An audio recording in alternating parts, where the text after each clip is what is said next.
Hey everybody, it's Charlie from Daily Motor, and welcome to the DM test drive of the 2021 Mercedes-Benz GLC 300.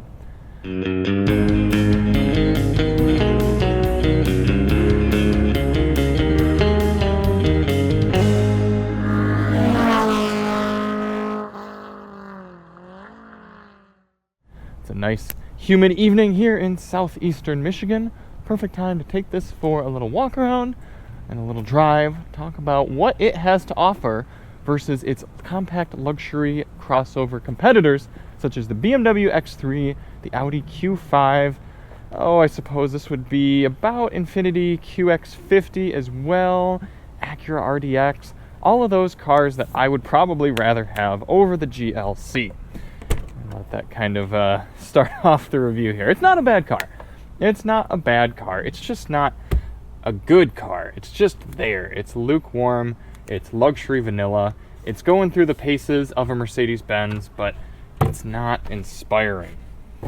Got some underfloor storage. This is one feature I do appreciate, being able to flop down the rear seats from the back. Very similar to some of the other models. And you get a super flat load floor, so that would be good should you want to camp in the back of your GLC or at least just slide larger items in there. I also appreciate this net. This is something we often get with Kias, but apparently Mercedes has got that on there as well. You can put things in there, maybe a suitcase if you're going somewhere and want to still drive spiritedly. As I said, this is the compact SUV class, so fair amount of room, only 2 rows of seating. As a 5'10" adult, I can fold these up and have plenty of knee room, plenty of headroom. You'll notice no sunroof in this one. I find that interesting. Also just a very basic layout here. Nice plastic on the doors. Some air vents, a little bit of a little fold down. That opens up. Kind of reminds me of Volvo, how they do their center armrests. A rear-facing car seat would be a bit tight in here, but there's a good amount of passenger legroom, so you should be able to slide the passenger seat up and get a rear-facing car seat in here. The middle might be a little bit tough. Pop open the hood and take a look at this 2-liter turbo, as pretty much everything in this market is using. This one's making 255 horse, 273 pound-feet of torque. Mated to a 9-speed automatic transmission. It's okay. I haven't been super happy with the transmission tuning. We've had some rough shifts. We'll see if any of that happens out on the test drive. And the engine is tuned a bit lethargic as well. We did get good fuel economy on our highway fuel economy test. Turned in 32 miles per gallon at 70 miles per hour. And this is the all-wheel drive model. Coming into the driver's area, a wash of black. You even have this sort of fake wood grain that's black as well. Some silver accents other than that. Still surprised to not see a sunroof. It's just weird to me. Also had a really rough restart earlier with the stop-start system. It kind of came back to life at a stoplight, and I was like, man, that just doesn't sound good. $49,000 out the door for what we're riding in today. Starts around 46, so not too many options. But also got to think of what else you can get for 50 grand. You're certainly paying for the badge on this. Got heated seats, but no ventilated seats, no heated steering wheel, no head-up display. I mean, I know the Germans like to nickel and dime you, but it's just, I mean, those pretty much seem like necessities at this point. The Mercedes MBUX, or MBUX, Mercedes UX user interface is kind of what it is. It works pretty well once you get the learning curve. You can either touch the screen, even at moving speeds. You can use this trackpad, or you can use this little thumb trackpad. We do have a review on the infotainment system and the 8-speaker bass audio system in this GLC. Check the link in the description for that. But there certainly is a learning curve. There's a lot you can do with that screen. There's tons of options, tons of menus, and you pretty much just need to, if you're going to own this car, you just got to sit in and play with it for a long time. Same can be said about this 12.3-inch center digital gauge cluster. It works really well. I like how customizable it is. I like how much information you can get from it. But again, you just really need to go through and step yourself through, play around with it, learn how to do everything, and maybe consult some videos as well. Mercedes has a lot of video guides and ways to sort of teach you how to do things, but I could see a lot of people having the functionality but not really flexing on any of it. I mean, you can do things like go over here and bring up the map right in the middle of the screen. Right? Come on. Show me the map. Show me the Carfax. I thought, I don't want to oh, there, no. Maybe the map will come up in a second. But you go over here, I know for sure you can bring up the map over here. There we go. So you can do all sorts of different things. You can change the entire theme, make it look different. So that's a nice touch. Now I thought the Audi Q5's driving experience was forgettable, but this is really bland. I like the weight of the steering. The steering overall feels good, very Mercedes-Benz-ish. Honestly, the steering wheel looks a little nicer than the one that was in the E-Class that we just had. This engine does not build power as smoothly as the Volkswagen Auto Group motor in the Q5, and not as well as the BMW 2-liter as well. I think BMW makes some of the best engines.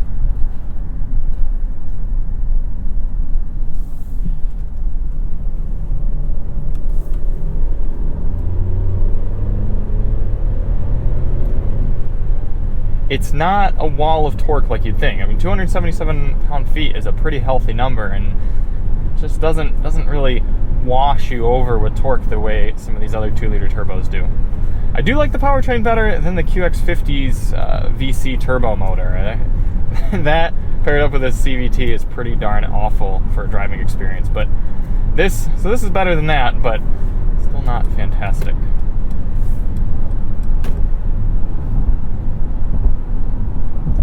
I know I've been harping on this thing, but it does ride pretty darn well. We're on 18-inch wheels with 60, I think it's either 60 or 65 profile tires. And it absorbs the bumps nicely. This thing is fairly quiet inside. Not too much wind noise. And it takes these bumps really well.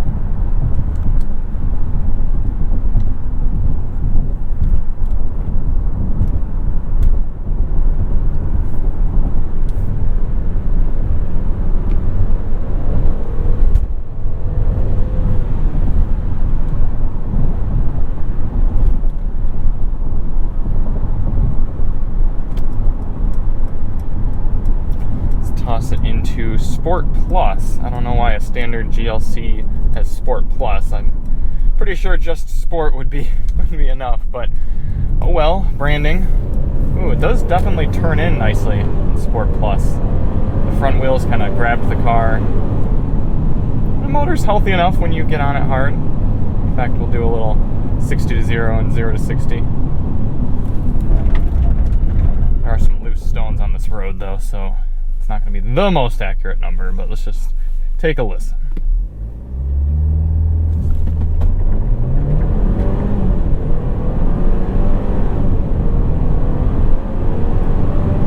So it's power.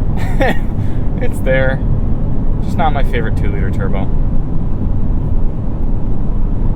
And it's funny because Mercedes makes some wonderful engines. When we had the E-Class here recently, the E450, that straight 6 was so wonderful, so wonderfully tuned, but this 9-speed automatic and this 2-liter turbo just don't play together really well. Neither of them are impressing me.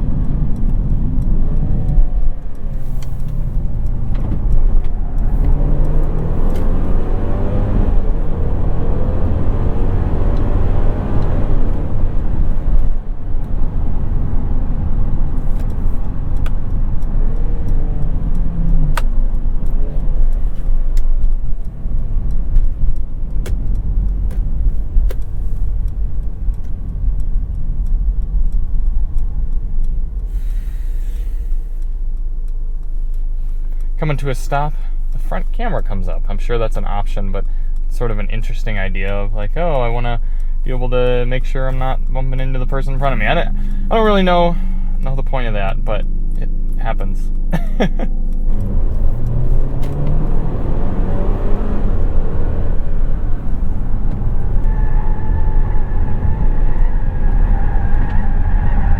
I do like the way the chassis rotates. It's pushed up to the limit, and it has a nice feel to it. But how often is anyone who owns this car going to be pushing it to its limit?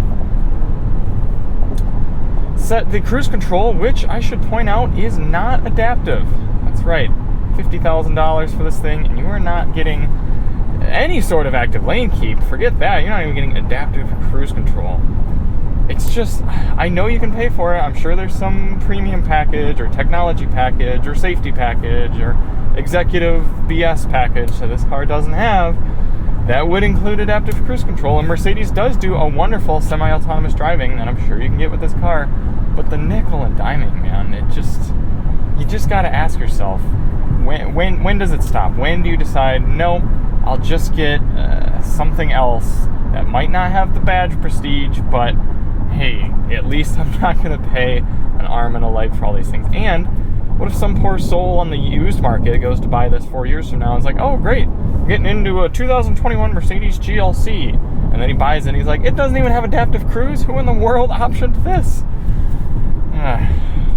We drive a lot of cars here, and admittedly, a good amount of the cars we drive are forgettable. There are certainly cars we'll get in that 6 months later you'll be like, hey, have you driven the blah blah blah blah blah? And we'll be like,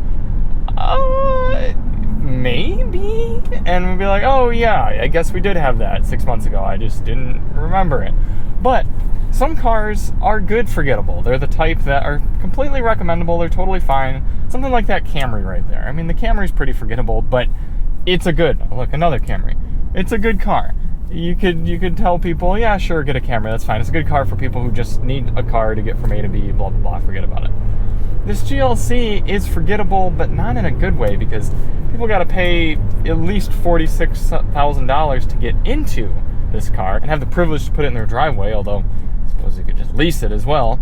And, I mean, at that point, it's like, if you at least get something that stands out in some way. I mean, pay for the Burmester audio system, or step up and get the adaptive cruise control with the good lane keeping, or I don't know, make it look better. It's just boring black right now.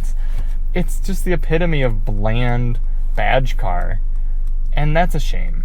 At least the Audi Q5 and the BMW X3 have something a little bit more memorable to offer. The X3 actually drives pretty darn well, and the Q5 was so smooth, and it actually felt like you were getting a luxury product. This doesn't feel like you're getting a luxury product.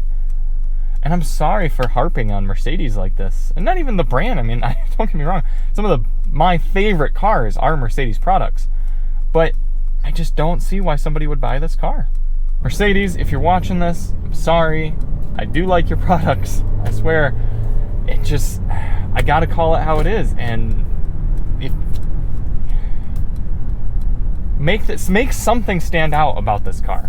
I suppose it's a perfectly fine car for someone who just needs a Mercedes at this price point and this size point. How can I help? Oh, yeah. And then if you say, hey, Mercedes, accidentally, then it completely interrupts whatever you're doing. I'm sorry. Can you say that again, please? Cancel. Thanks. Oh, so the GLC, it exists. It's a car. Buy one if you really like it for some reason, but if you want to make an informed purchase in this segment, I would push you toward the RDX from Acura, the Q5 from Audi, or the X3 from BMW. I do like the column shifter though, so points for that. All right, well, if there's something you disagree with, if you're a big GLC 300 fan, let me know in the comments. Tell me why I'm wrong. I'd love to have the discussion.